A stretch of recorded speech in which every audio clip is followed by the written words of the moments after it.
You're now tuned in to The Investor Show, where we teach simple wealth creation for the common investors.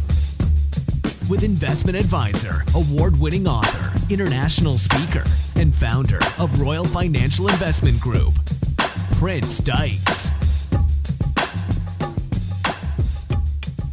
Once again, guys, welcome to the Investor Show. Thank you for everybody that's tuning in on this nice and beautiful Friday here in Honolulu, Hawaii. That's listening, that's tuned in from around the world. But as always, I don't have a lot of time, and I definitely know you guys don't have a lot of time, so we're going to jump straight into it.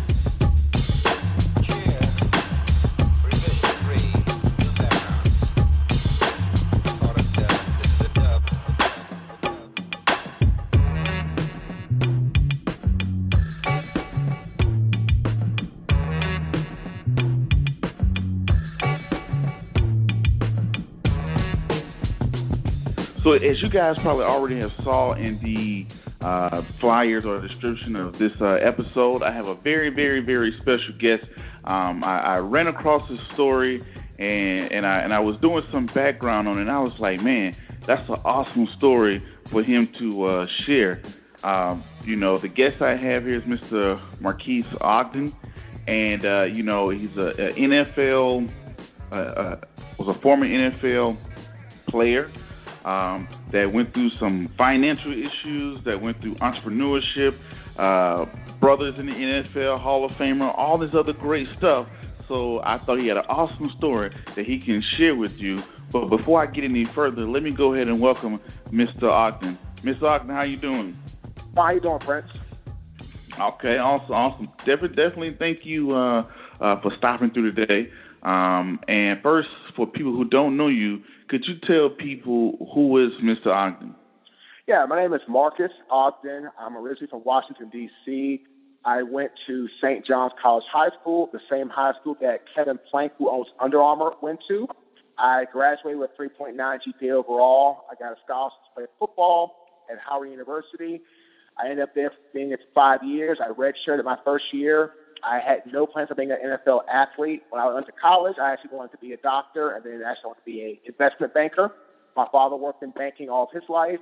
I actually interned for Merrill Lynch in their D.C. office that summer of my sophomore year. And then I found I could be drafted to the NFL. Scouts were coming by. I was talking to my coaches, talking to my brother. And I told my brother, hey, look, I'll make you a deal. I'll give 1 full year commitment, training, everything I have to do to try to make it. If I make it, great. If I don't, I give it my best shot. Did that. I was lucky to get drafted to the NFL in 2003. I was the first draft class of Jack Del Rio, who is now the current head coach of the Oakland Raiders. And I had a great career in the NFL for about 6 years. Got out of the NFL, started a very successful construction company from the ground up, grew it from $0 to about $12 million in the first 5 years. After that, I went bankrupt on one bad job where I had to spend $2 million in a period of about 90 days on the project to rectify an issue. Now, looking back at it, I probably would have gone out of business anyway. I had the wrong people, wrong staff, the whole 9 yards. But at the end of the day, that one job took me over. Got out of that business, and ended up pretty much, destitute, broke, no money, down to my last, $1,300, $1,400 in the bank. The NFL, through a program called the Gene Upshaw Trust Assistance Fund, ended up funding me for 4 months of my bills. They paid my rent, my car, my electric, my water, my gas. Without the NFL, I'd be in terrible, terrible shape because they helped give me that breathing room to get myself started. When I moved to North Carolina, I actually worked for Merrill Lynch in their Durham office. Problem was, I was not going to pass a Series 7. I had been out for so long that I said, you know what, this is not going to work. Ended up then starting to do football coaching and, branding, football camps, one-on-one trainings, the whole night. And I actually got started with the Living Social. I was able to get my first client through Living Social, and I had to, give up half my money, but it was better than nothing. So I also worked scrubbing baseboards of apartment buildings, taking out people's trash for $8 an hour. So imagine being a former NFL athlete, Wow. being a construction owner, making tons of money, having at the top, going to lavish dinners and becoming that next minority king. I was a minority contractor in the city of Baltimore. I was working for all the major contractors, Turner Construction, Whiting Turner, all the big boys, you name it.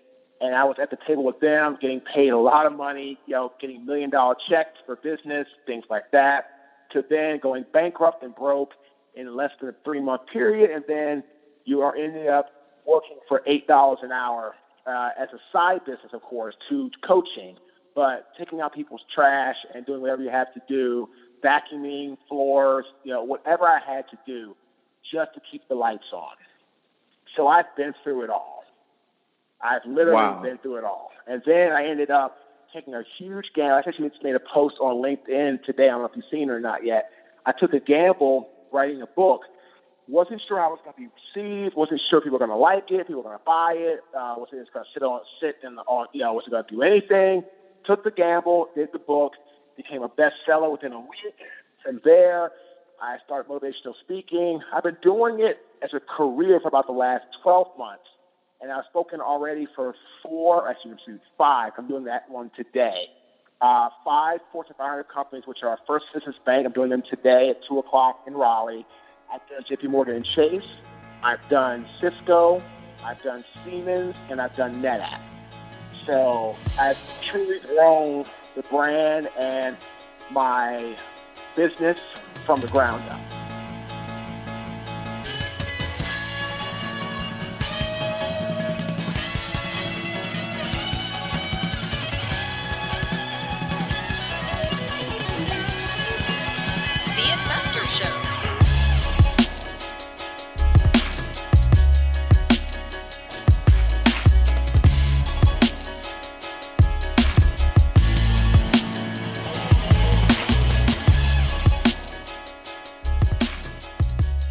Wow. Talk about a story. So, I wanted you to go back, and I know you kind of put everything in perspective of how you went from, from college to pro and during your times in the pros and stuff like that. One of the key things that I read about you and that you said was you was at Howard University and you had a financial background.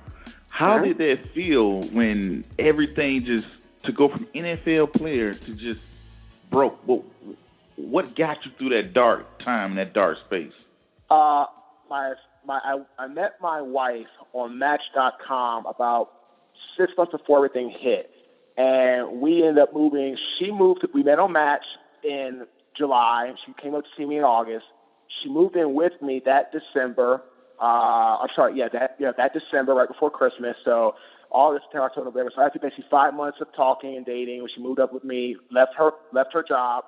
Then from there, I went bankrupt. So basically, that following March, 90 days later, I was bankrupt. We moved to Raleigh April of 2013 because 2012 was December. She moved up with me.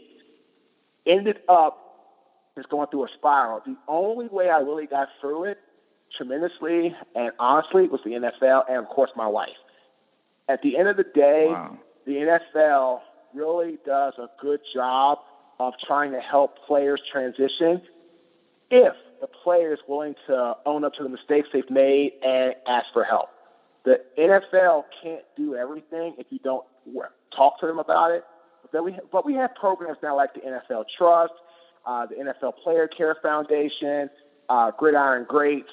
These are put together. So they probably help financially about 2,000 guys. And I always tell people when I speak for the NFL, I'm on their transitions, I work with their transition stuff, and I try to help out their players and things like that. I say I am one of the 2,000 players they've helped. A lot of guys are afraid of it and, are ashamed. I'm like, well, look, man, you earned the right to get help. I mean, you played in the NFL for a certain amount of years. You earned that right to get the help. So don't be afraid to ask for help.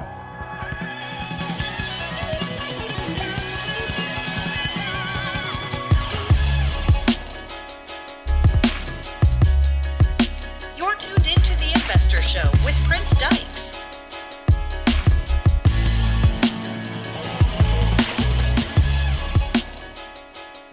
Very true. Now, one of the things you hit on where you went from, you know, all these millions of dollars to bankrupt just in 3 months, just in this short span of 90 days, and you did all this stuff to prevent it, you know, and you got your financial background, you had a great business, you didn't lose your money on just, splurging on crazy things like we see houses, in the 30 cars, for 30 trips. broke. Right. Yep. Exactly. So if for a new entrepreneur or maybe an NFL player or that college kid that tune in and listen to this or whatever the case may be, what advice would you give them? I have 5 keys to start and sustain a successful business as an entrepreneur. Number 1, and by the way, these 5 keys, I did not do this when I had my company, Caden, which was my company's name was Caden Premier Enterprises. Number 1, know your business. I did not know construction when I started. I kind of learned along the way, but I did not have enough technical or experiential knowledge to make it work. Number 2, always vet your partner. If you have a partner, there's lots of companies out there. There's one called Hidden Heights. You could spend, $1,000, $2,000 to get them vetted. Check out if they have any liens on them, if they file for bankruptcy, if they, have any, civil cases, criminal cases, things like that. If you're going to go into bed with somebody in business, just like having a wife or a significant other, you better know who you're dealing with. Number 3, always vet your employees. Know who you're hiring, know their background. If they give you references, find other ones to go along with it. Really, truly spend the extra time to peel back the onion layers to know who you're dealing with and who you're hiring and who you're bringing into your company. Number 4, always be properly funded. My big mistake with Caden was I was doing very well with concrete work, flat work. When we switched to earthwork or dirt moving or moving the earth, which is a very cash-heavy business, we were not properly funded to do so, and we were always chasing our tail trying to catch up. Because again, I had to pay payroll every week. Insurance was like sometimes $15,000 to $20,000 every 6 months. So we had so many bills that we had to pay. We didn't have adequate lines of credit or adequate, credit, cards, things of that nature, cash available to go out and get our hands on. We didn't have access to that type of financial needs that we needed to have. And the last one is know when to walk away. I now have what I call the pain threshold. So as everybody talked about entrepreneurship, I'm actually going to be doing a regional conference in Kentucky in March. The woman they hired last year, her name was Gigi Butler. She owns Gigi's Cupcakes, which is like the number 1 cupcake company in the world, and especially in the country, in the U.S. And I'm going out there to talk to them about the same thing. And I tell them all the time, it's the pain threshold. You should never invest more than 20% of your liquid assets into what I call risky venture projects, i.e., restaurants, bars, construction, real estate, fly by night, business that could be gone here today, gone tomorrow. So many guys lose their money in restaurants, bars, real estate, construction. Now, I lost mine because of one bad job. A lot of guys get taken over the coals. They work for a client or they have a partner they give money to that turns and runs from and never see him again. I mean, I knew a guy who wrote his book, former NFL athlete. It was trying to do a real estate investment. Gave the lady a check for $300,000. His last money to his name. We wrote a check for $300,000, signed it over to her. She said she was going to invest into a big, real estate investment. It's going to make him 10 times money. 10 times his money. Once he gave her that check, he never saw her again. Never saw her again. Wow. She took his last $300,000. He didn't. There's another guy this is public knowledge. Michael Vick, who's I don't know who he is. He's an agent, financial planner. Stole $15 million from what's his name? The running back Darren McFadden. So a sports agent named Michael Vick, financial planner, that was certified by the NFL. He was NFL certified. Stole $15.2 million from Darren McFadden. He gave him power of attorney. Never do that. He gave power of attorney to his financial planner. You never give power of attorney to anybody because basically they can sign for you. So Wow. the 5 keys of starting and sustaining a successful business are, number 1, know your business. Number 2, vet your partner. Number 3, vet your employees. Number 4, always be properly funded. Number 5, know when to walk away. Wow. You know, those are very, very key things that you said there about knowing when to walk away. Because, when you don't put your money into it, your passion into it, that kind of becomes one of the hardest things ever to do, to say, you know what, I just think this is just cut my losses. That's it with this person or this situation or this venture. And that's why I say if you put in 20% now if you are a risky type of a person, if you have a high risk tolerance, max 20%. If you are a very conservative, low risk tolerance person, no more than 10%. Know yourself. Because again, if you put 20% or less in as a risky person and you cut ties there, you're more likely to not chase that money. I call it chasing you down the rabbit hole.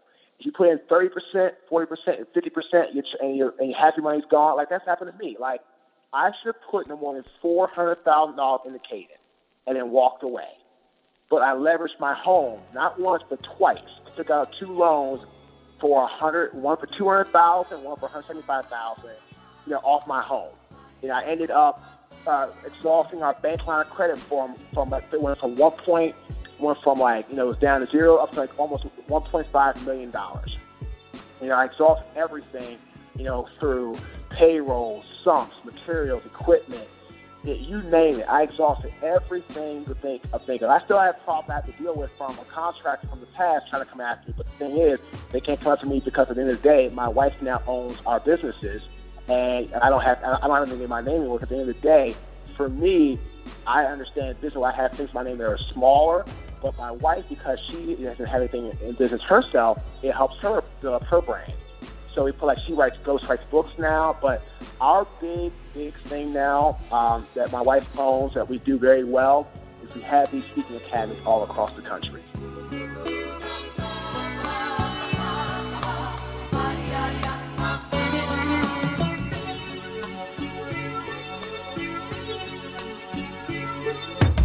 You're tuned into The Investor Show with Prince Dykes.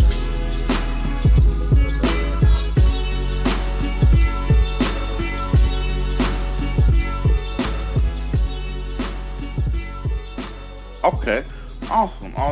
Now, what you just said, the things you just put out about all the stuff that you've been through and all the things that you've seen, for that person that's tuning in, what are some of the most common red flag decisions you see people make? Like, man, this is something that people make that mistake.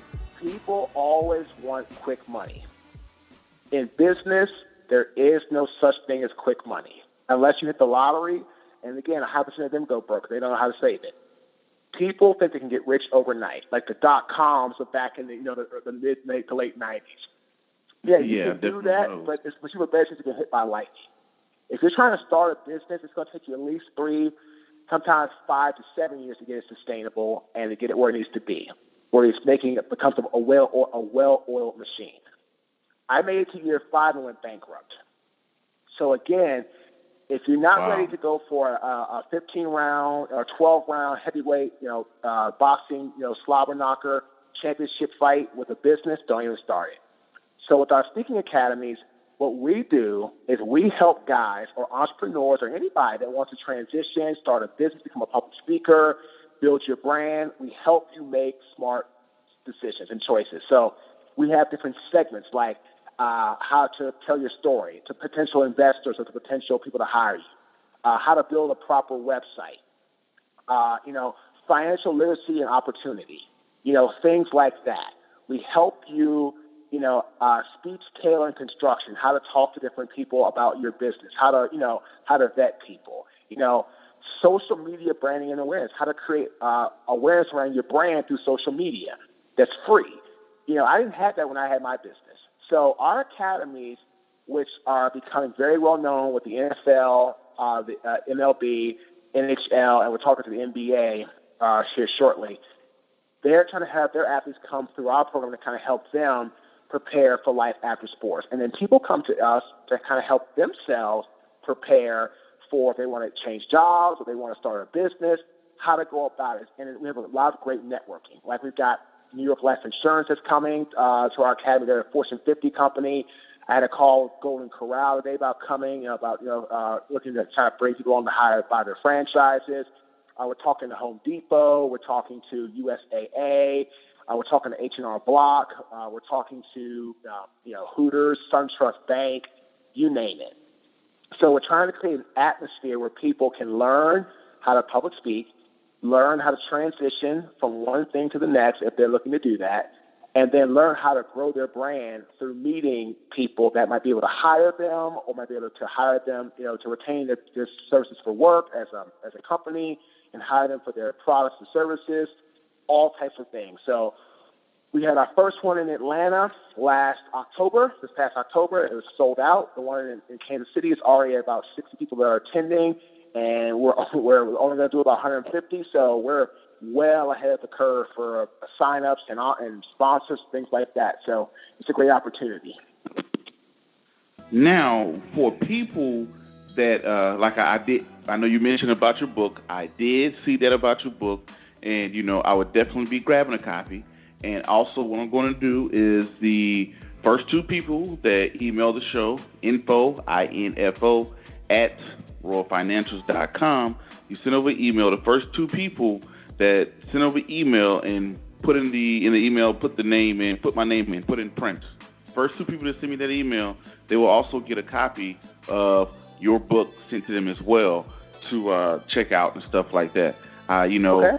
I know looking back at that story, when I saw the story, that's what I was like, man, I just love stories of when people experience bad things, because I know here on the show, people see people that come in that are highly successful, but I like for people to see how people have a rebound, how they experience such a loss, and I pick up and I learn so much from that as well, just by being on this conversation with you here and hearing what you've been through and what you've done. That has helped me out, dramatically. So how can people get in contact with you, and how can they catch your events or things like that? So what they can do is they can go to www.marques, MARQUES, Ogden, OGDEN.com, and there's my cell phone numbers on there to contact me for speaking opportunities or things like that. For my academy, you can go to my same website, www.marquesogden.com, and you can go to the Speaking Academy tab, and then you can hit register today, or you can call me to get registered for the academy. And then we're going to be, for my book, you go to my website, you can go to my homepage, and you can hit a link to purchase my book, to take you to Amazon to purchase the book off Amazon. So my website is very comprehensive. We're building a Speaking Academy a Speaking Academy website solely. But for now, on my current website, we have a Speaking Academy tab, which will allow you to, and there's also like a 5 to 8 minute slideshow of people's testimonials that came to the first one. We have like former special forces from the military. We've got NFL athletes, Major League Baseball athletes. We have regular attendees. We have sponsors. So it's a very comprehensive slideshow of about 5 to 8 minutes long that shows you how people that came to the first one like their experience.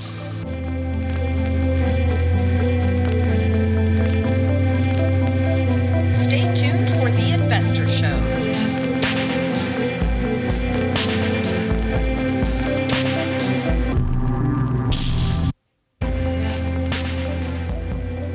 Okay. But before we head out of here, though, I want to ask you one last question. For being around in the NFL and being around all these different players and, the lifestyle, all the other crazy stuff, what is one of the craziest things you've seen players spend their money on? The craziest things I've seen guys spend money on are cars. Guys, it's like you get caught up in keeping up with the Joneses.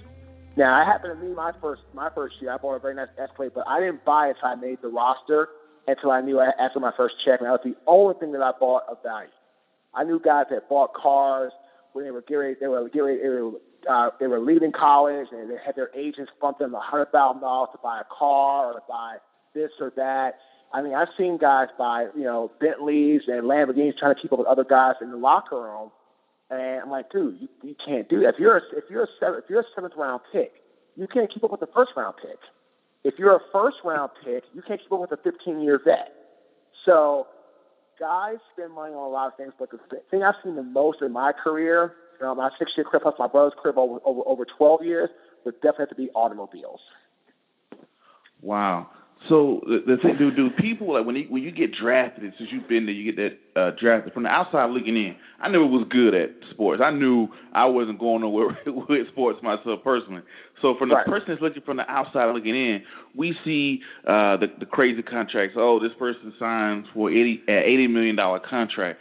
And then when we hear this person is now broke or whatever, we're like, well, how? How is that even possible? Well, $80 million, people don't make that in their lifetime. A lot of the time, all that money's not guaranteed. Sometimes you get like $20 million is guaranteed. Then you have taxes, you have your agent fees. So by the time you're done, you might only get like $20 million guaranteed. You might only have like $8 left. But then you're spending that whole $80 million because it's always going to come back, so that you can get cut. So a lot of guys tend to spend their full contract amount or think it's never going to end, and they don't plan properly. Like I know a guy who wrote his book.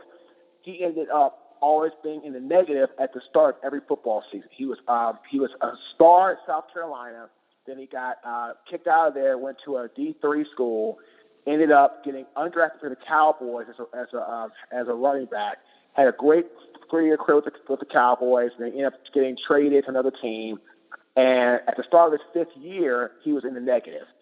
In the negative, ended up then getting cut from the team he was traded to. Then he couldn't get picked back up. Then he went into dealing drugs and things like that to keep his money and to keep his facade up. He got caught, went to jail for 2.5 years. So federal prison. So again, wow. A lot of guys tend to live in the black. Live in the red, and then hope to get back into the black when the season starts. But sometimes you don't get picked back up. So you don't get picked back up. You are in a situation of you're not getting picked back up. Wow. So, wow. Yep. That's eye-opening to us. ESPN don't tell us that part. They don't break down the contract. No, of course not. They just say, hey, this guy has made $100 million over his lifetime. Like Andrew, I think it's like $120 million. I think $80 million of his is guaranteed. Okay, so he gets $80 million guaranteed. So, but you ever hear quarterbacks? You don't really hear too much of quarterbacks going broke. You don't hear about Peyton Manning going broke, or Andrew Luck, or Peyton Manning, or Tom Brady, or Aaron Rodgers, because those guys get the big money. Most NFL guys, linemen, they don't get the type of money. So you might be making $400,000 if you're a base salary guy, or 1.2, 1.3 million if you're or if you're lucky, or sometimes it's maybe as high as like 5 or 6 million, which is great. But take out taxes, which is going to go about half. Then you have to pay taxes whatever state that you're playing in, and then from there you have agent fees, and you have all the other type of stuff, and then from there, a lot of your money is being taken away from taxes or from things like that. So a lot of guys don't understand, and that's why guys hire financial planners or accountants to do the work that they're supposed to do. They think they're doing it well. The guys aren't doing it right. In some cases, those guys ended up, having to pay tax. I knew one guy who had he had to pay like a $500,000 IRS tax bill, property tax bill, because the accountant and the people that bought his property ended up not paying taxes on it. So he ended up having to pay back taxes over $500,000. So, and he went through his agent, his brother-in-law, to be his accountant and his property manager. And then they bought him a nice condo in downtown Miami, like a $1 million condo, but they didn't pay the property taxes on it. So he ended up losing the property. So that's right. So he had $1 million he had to pay for that, plus he had to pay for the tax. So by the time he was done, it was pretty much a wrap. So the best way, or the only way to really combat this, is just to come in and just live very modest, pretty much. Yep, live modestly, plan efficiently, and try to go from there. And because you got to think about it, I noticed one thing about you guys is, right now I'm at the age of 32, and a lot of this happened when you're in your early 20s, and you make all of this money and all these big decisions you got to make at such a young age. So hold on a second, that's crazy. Okay.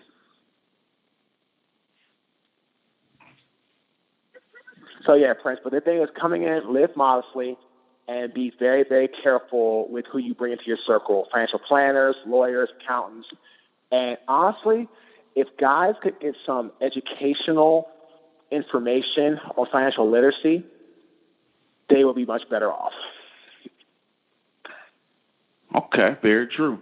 But I know, I want to say thank you for coming in and stopping by to do this interview. Don't forget to check him out at marquesogden.com for a free copy of his book.